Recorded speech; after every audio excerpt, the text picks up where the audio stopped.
Good morning all of you. आज हम एकादश पाठ है मातृभूमि नमय के बारे में पढ़ेंगे।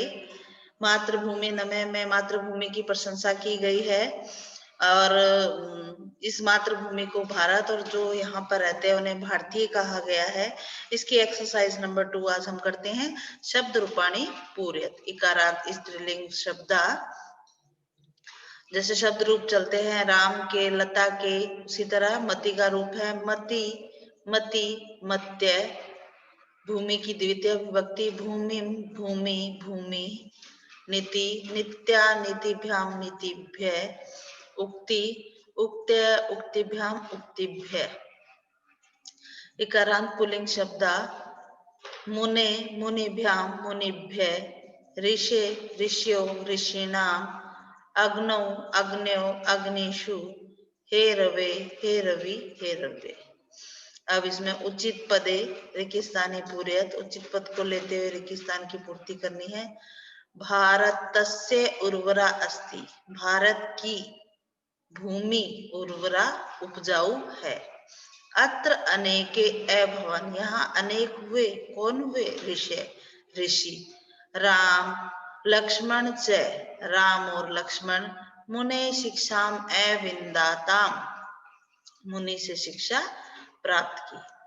रामायण वाल्मीकि रचना अस्ति, रामायण जो है वाल्मीकि की रचना है। अग्नौ सर्वम नश्यति, अग्नि से सब कुछ नष्ट हो जाता है। अग्नि से सब कुछ नष्ट होता है मतलब अग्नि जला भी देती है। अगर अग्नि को शुद्ध रूप में देखा जाए तो वो सभी पापों का नाश भी करती है। इसमें उचित विभक्ति का प्रयोग करना है। भारतीय अनेक, भारत में अनेक संस्कृति है। रवि, प्रकाश अंधकार नश्यति, रवि का प्रकाश जो है अंधकार का नाश करता है। अभिज्ञान शकुंतलम, अभिज्ञान शकुंतलम के जो कवि हैं वो कालिदास की रचना है। वृक्ष भूमो तिष्ठन्ति, वृक्ष पर भूमि, वृक्ष जो है भूमि पर खड़े रहते हैं। मातृभूमि नमः, मातृभूमि को नमस्कार। एक पदेन उत्तरन, एक पद में उत्तर देना है। एक पदेन उत्तरत। भारतम, भारत अस्माकम किमस्ति, भारत हमारी क्या है? मातृभूमि। का अस्माकम जननी अस्ति, कौन हमारी जननी है? भारतम। भारते कति ऋतवा भवन्ति, भारत में कितनी ऋतुएं हैं जो कहीं भी नहीं होती, किसी देश में नहीं होती? षट, भारत में 6 ऋतुएं पाई जाती हैं। वेदा कस्मिन देशे प्रकटिता अभवन्, वेद जो है किस देश में प्रकटित हुए हैं? भारत, भारत में जो है वेद पुराण ये सब प्रकटित हुए हैं। अब इसका पूर्ण वाक्य में उत्तर देना है। नगाधिराज हिमालय भारतस्य कस्यां दिशायां स्थिता अस्ति, नगाधिराज पर्वतों का राजा हिमालय भारत की किस दिशा में है? नगाधिराज हिमालय भारतस्य पूर्व दिशायां स्थित। देखिए जो पर्वतों का राजा हिमालय भारत की पूर्व दिशा में है और हिमालय के दक्षिण दिशा में कौन है? भारत है। देखिए भारत के उत्तर, भारत के तो पूर्व दिशा में है हिमालय, लेकिन हिमालय से जब हम खड़े होके देखते हैं तो वो है दक्षिण दिशा में। इस बात का आपको ध्यान रखना है, क्वेश्चन कुछ भी आ सकता है। भारतस्य अंके का खेलंती, भारत की गोद में कौन खेलती हैं? भारतस्य अंके जलपूर्णा नद्या खेलंती, भारत की गोद में जल से भरी हुई नदियां खेलती है। देशस्य हरित वनेषु के वसंती, देश के हरे वनों में कौन रहता है? देशस्य हरित वनेषु विविधा पशु विचित्रा खगा च वसंती, देश के हरे वनों में विविध प्रकार के पशु और पक्षी निवास करते हैं। पूरा भारतम केशाम केंद्रम आसित, पहले का भारत जो था, प्राचीन जो भारत था, केशाम किसका केंद्र था? पहले का भारत में व्यापार, ज्ञान और विज्ञान का केंद्र। पूरा भारतम व्यापारस्य ज्ञानस्य विज्ञानम च केंद्रम आसीत, पहले का जो भारत था, प्राचीन जो भारत था, वो व्यापार का, ज्ञान का और विज्ञान का केंद्र था। जनकम प्रदेशम पृथ्वीयाम स्वर्गम कथयन्ति, लोग कौन से प्रदेश को पृथ्वी का स्वर्ग कहते हैं? ये तो बेटा सभी को पता है कि लोग कश्मीर प्रदेश को पृथ्वी का स्वर्ग कहते हैं। क्वेश्चन नंबर 7 देखिए, पाठात विशेषण पदानी लिखता है। तो इसमें से विशेषण जो इसकी विशेषता को बताता है, सर्वश्रेष्ठ है, देश है, जल पूर्ण नद्या, विचित्रा खगा, षड ऋतु, विविधा संस्कृति। अब इसके पर्यायवाची, पाठात पर्यायवाची चित्वा चुनकर लिखना है। सरिता का तटनी, तरुकः वृक्षः, पृथ्वी भूमि, समुद्र है, सागर है, महिला नारी, माता जननी। संस्कृत में अनुवाद करना है। छवि मेरी मित्र है, छवि मम मित्रम अस्ति। भारत महासागर की उत्तर दिशा में है, भारत महासागरस्य उत्तर दिशायाम अस्ति। ऋषि मुनि मातृभूमि को नमस्कार करते हैं, ऋषि मुनि मातृभूमि नमन्ति। हम सब भी मातृभूमि की रक्षा करें, वयमपि मातृभूमि रक्षामः। हमारा देश सर्वश्रेष्ठ है, अस्माकं देशः सर्वश्रेष्ठः अस्ति। अब है इसकी शब्द जो है, इसके जो अशुद्ध शब्द है वो आपको लिखना है। इसमें कहीं ना कहीं कुछ ना कुछ मिस्टेक है जो आपको सही करके लिखना है। अब है पदानाम मूलम विभक्ति लिखनी है। भूम्य, भूम्य की मूल विभक्ति है भूमि। कौन सी विभक्ति है? चतुर्थी एक वचनम। आपको ये पूरा लिखना है, एक वचनम बहुवचनम पूरा लिखना है। मति भी, मति तृतीया बहुवचनम। मुन्यो, मुनि षष्ठी और सप्तमी दोनों में आएगा, मुन्यो द्विवचनम। वाल्मीकि ना, वाल्मीकि तृतीया एक वचनम। ऋषि, ऋषि प्रथमा बहुवचनम।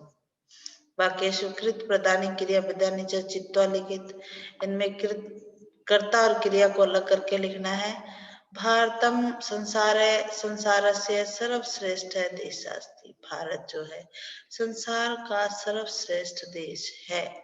तो कर्ता इसका भारतम है और क्रिया इसकी अस्ति है। वनेषु विविधा खगा निवसन्ति।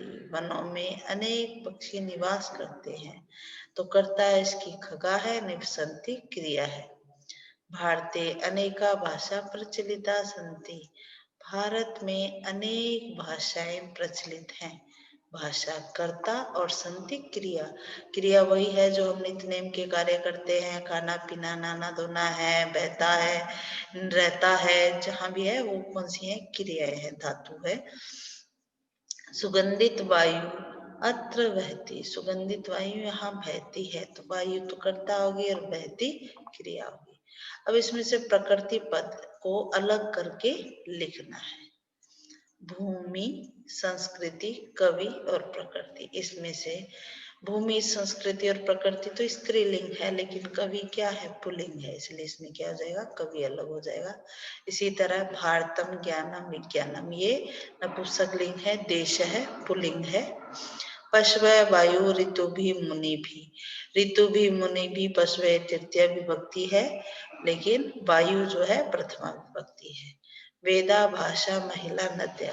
इसमें वेद जो है वो पुल्लिंग है, भाषा, महिला, नद्या ये स्त्रीलिंग है। ऋषि विश्वामित्रस्य रामस्य गुरु आसीत। ऋषि जो विश्वामित्र थे वो राम के गुरु थे। राम लक्ष्मण च ऋषि नाम सह वनम आगच्छताम। राम और लक्ष्मण ऋषि के साथ वन में आए। तौ ऋषि अस्त्र शिक्षा अविनन। तो ऋषि ने उन्हें अस्त्रों की शिक्षा दी, या उन दोनों ने ऋषि से अस्त्रों की शिक्षा प्राप्त की। मुने कृपया, मुनि की कृपा से। तौ उन दोनों ने राक्षसान अनाश्यता, राक्षसों का नाश किया।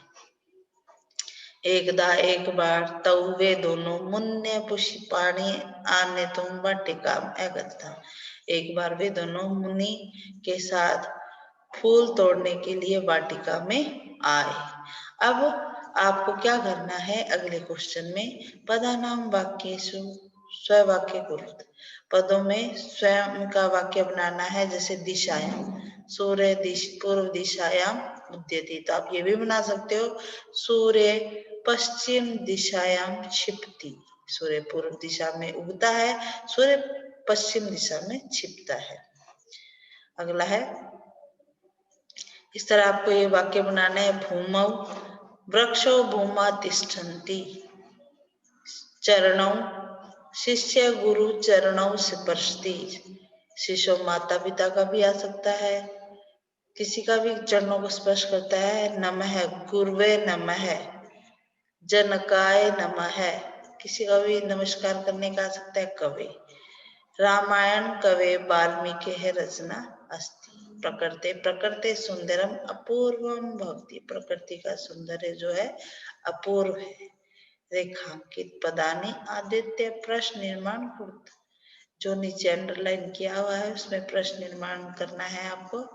भारतस्य अंके नद्य क्रीडंती, भारत की नदी में अंगोद में नदियां खेलती है। तो नद्य की जगह आ जाएगा का। देखिए एक बात ध्यान रखिए, जब भी आपके प्रश्न निर्माण आता है तो आपको प्रश्न इसमें तो नहीं, लेकिन जब आप प्रश्न का निर्माण करते हैं तो आपको पूरा वाक्य लिख के उसमें क्वेश्चन मार्क जरूर लगाना होता है। अगर आप क्वेश्चन मार्क नहीं लगाते हैं तो आपके नंबर कट जाएंगे फाइनल में, ध्यान रखना। पूरे के पूरे नंबर काट लूंगी, चाहे वो सही है चाहे गलत है। तो ये आप जो 45 बच्चे अटेंड कर रहे हैं इस बात का ध्यान रखना। अगर आपके प्रश्न निर्माण आता है तो आप पूरा सेंटेंस लिख के क्वेश्चन मार्क लगाएंगे जरूर, वरना आपके नंबर कट जाएंगे। वनेषु विचित्रा खगा निवसन्ति, वनों में अनेक प्रकार के पक्षी निवास करते हैं। निवसन्ति मैंने निवास करते हैं। तो इसमें आगे भी है कि इसमें लिखा है वनेषु विचित्रा पक्षी वो है निवास करते हैं। देशस्य देश के वनों में अनेक प्रकार के जो पक्षी है वो निवास करते हैं। तो देशस्य के नीचे अंडरलाइन है तो आ जाएगा कस्य। अगला है वेदा अत्र प्रकटिता अभवन, अपने अपने बुक में देखिए वेद यहाँ पैदा हुए। तो क्वेश्चन बनेगा वेद कहाँ किनके यहाँ पैदा हुए।